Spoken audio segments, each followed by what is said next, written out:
हा चेहरा आपल्याला समोर दिसला की आपल्या चेहऱ्यावर आपसुकच हसू निर्माण होतं. या चेहऱ्याने एक पूर्ण शतक लोकांच्या चेहऱ्यावरचं हसू मिटू दिलं नाही.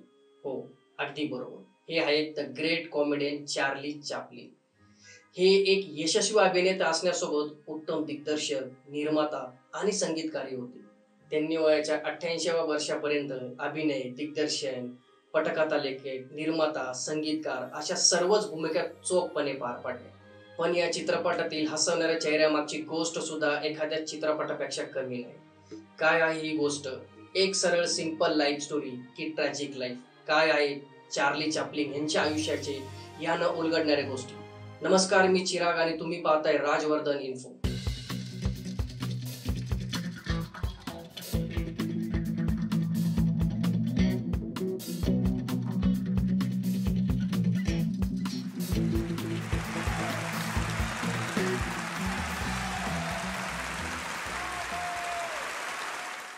मला पावसात भिजायला आवडतं, कारण तेव्हा माझे अश्रू कुणीही बघू शकत नाही, असं जगविख्यात चार्ली चॅप्लिन यांनी बोललं होतं.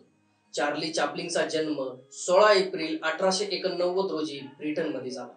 चार्ली चॅप्लिन यांना sir Charles Spencer Chaplin junior या नावाने देखील ओळखलं जायचं. आता त्यांच्या आयुष्यातला गोंधळ खऱ्या अर्थानं इथूनच सुरू होतो. ज्यात त्यांच्या जन्माविषयी अजून एक वेगळी गोष्ट आहे. त्यात त्यांचा जन्म 16 एप्रिल 1889 रोजी झाला असं बोललं जातंय, पण MI5 या ब्रिटिश गुप्तचर संस्थेने गोळा केलेल्या माहितीनुसार सर्वात जुना पुरावा 1990 मध्ये तयार करण्यात आला. चार्लीचा पासपोर्ट आहे. MI5 ने 1952 मध्ये लंडनच्या पॅडलिंगम हिल परिसरात हा तपास केला होता. त्याचप्रमाणे 1989 मध्ये चॅप्लिन आडनावाचा शिवाय चार्ल्स व चार्ली नावाचा कोणत्याही मुलाचा जन्म झाला नसल्याची तपास अंतर्गत सिद्ध झाले होते. त्याच्याप्रमाणे असे बोलले जाते की त्यांचा जन्म फ्रान्समध्ये झाला होता. चॅप्लिन यांनी वयाच्या अवघ्या 5व्या-6व्या वर्षी लोकांना हसवायला सुरुवात केली. विनोदी ढंगाच्या मूक अभिनयासाठी त्यांचं विशेष ख्याती होती. 1914 साली प्रदर्शित झालेल्या मेकिंग अ लिव्हिंग हा चार्ली चॅप्लिन यांचा पहिला मूकपट. त्यानंतर त्यांच्या 1921 साली द किड हा सिनेमा प्रेक्षकांच्या भेटीला आला. या सिनेमात ते पहिल्यांदाच अभिनय करताना दिसू लागले. त्यानंतर त्यांनी आपल्या या अनोख्या कलेद्वारे जगाला हसवले. वयाच्या 26व्या वर्षी चार्ली चॅप्लिन सुपरस्टार झाले होते. त्यांनी अनेक सिनेमात वेगवेगळ्या भूमिका साकारल्या. त्यांनी अनेक अविस्मरणीय सिनेमांची निर्मिती केली. यात the kid, the pilgrim, woman in Paris, gold rush अशा सिनेमांचा समावेश आहे.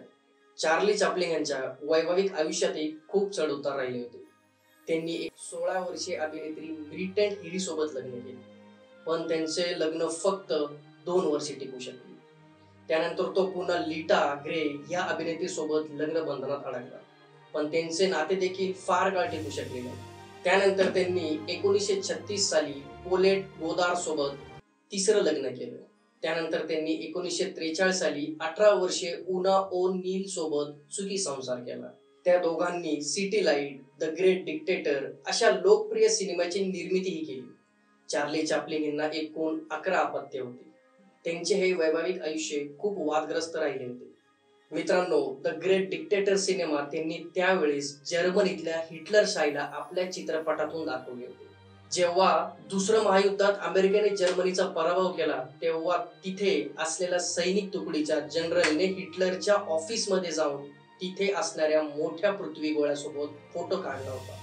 जो पृथ्वी गोळा चॅप्लिन यांच्या द डिक्टेटर या चित्रपटात दाखवला होता. पहिल्या महायुद्धाच्या अगोदरच्या काळात चार्ली चॅप्लिन जगभरातील सर्वात प्रसिद्ध अभिनेत्यांपैकी एक होते. हिटलर आणि चार्ली चॅप्लिन यांच्यात एक समानता आहे. दोघांच्या पण मिशा सारख्या होत्या, पण हिटलरला पूर्ण जग घाबरत असे आणि चार्ली चॅप्लिनला लोकांमध्ये असलेली भीती संपून त्यांना भरभरून हसवले. त्याचप्रमाणे जरी चार्ली चॅप्लिनने स्वतःच्या चित्रपटांमध्ये काम केले असले तरी त्यांना मोशन पिक्चरची भीती वाटत होती. हो, खरंच, कारण त्यावेळी नवीनच मोशन पिक्चरला सुरुवात झाली होती. 1931 मध्ये लंडनमध्ये चार्ली चॅप्लिन यांनी महात्मा गांधी यांची भेट सुद्धा घेतली. महात्मा गांधी बरोबर झालेल्या भेटीबद्दल चार्ली चॅप्लिनने आपल्या डायरीत लिहून ठेवले होते. आधुनिक युगात यंत्रांमुळे माणसांचे शोषण होत असल्याचे गांधीजींनी त्यांना सांगितले. गांधीजींच्या या वाक्याने प्रभावित झालेल्या चार्लीने पुढे टाइम मशीन नामक एक सिनेमा रिलीज केला होता. चार्ली चॅप्लिन हे टाइम मॅगझिनच्या कव्हर पेजवर झळकलेले पहिले कलाकार होते.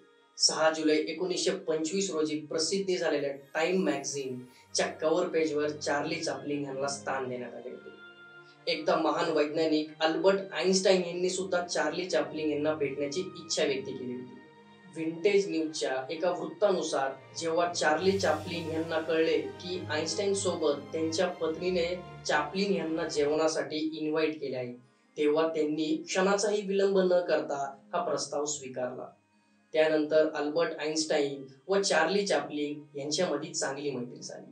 याच मैत्रीमुळे 1931 साली चार्ली चॅप्लिन यांचा सिनेमा सिटी लाईट्स याच्या प्रीमियरला हे दोघंही सोबत दिसले होते. त्यांनी एकदा म्हटलं होतं की माझं दुःख कोणाच्या तरी हसण्याचं कारण होऊ शकतं, पण माझं हास्य कोणाच्या दुःखाचं कारण होऊ शकत नाही. पडद्यावरच्या चार्लीच्या आयुष्यात खऱ्या आयुष्यात मात्र अनेक चढउतार आले. 1940 मध्ये आलेल्या द ग्रेट डिक्टेटर हा त्यांचा चित्रपट वादात अडकला होता. या चित्रपटात चार्ली यांनी हिटलरची भूमिका साकारली होती. त्यानंतर अमेरिकेत त्यांच्यावर कम्युनिस्ट असल्याचा आरोप करण्यात आला. त्यामुळेच त्यांनी अमेरिका सोडण्याचा निर्णय घेतला आणि ते स्वित्झर्लंडला जाऊन स्थायिक झाले. 1960 मध्ये अकाउंटंट्स फ्रॉम हाँगकाँग हा चॅप्लिनचा शेवटचा सिनेमा ठरला.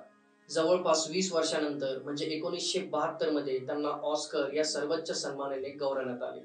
अमेरिकेने ते कम्युनिस्ट असलेला आरोप निष्कासित केला व त्यांच्यावरचा प्रतिबंध जवळपास 20 वर्षांनी उठवला.